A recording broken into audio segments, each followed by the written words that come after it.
Сәлем достар, түпсана деген кітапты алдым. Түпсана Айнұр Тұрсынбаеваның кітабы өте керемет. Бастап оқып жатырмын. Міне бастап оқып жатырмын. Түпсана деген кітап өте керемет.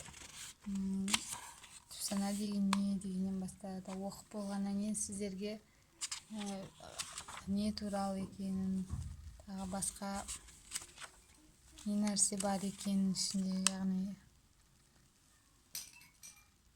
жалпы кітап туралы айта кетемін. Өте керемет кітап секілді, бүкіл тақырыптар қамтыған. Яғни түпсана деген кітаптың ішінде түпсана деген не, түпсананы тазалау, қорқыныштан арылу, кешірім, өзіңді емдеп ал, армандар орындалады, аффирмация, күліп жүріңіз, садақаның пайдасы, бай болғыңыз келсе, шүкірлік техникасы, түпсананы тазалап, артық салмақтан арыл, маятниктің әлегі, 28 күндік ораза, түпсана ойға таңдау жасай ала ма, түпсанамен емдеу, бақытты болу әдеті, түйін. Осындай мазмұнмен шыққан кітап. Керемет, мазмұны керемет, іші де керемет деген ойдамын. Бастап оқып жатырмын.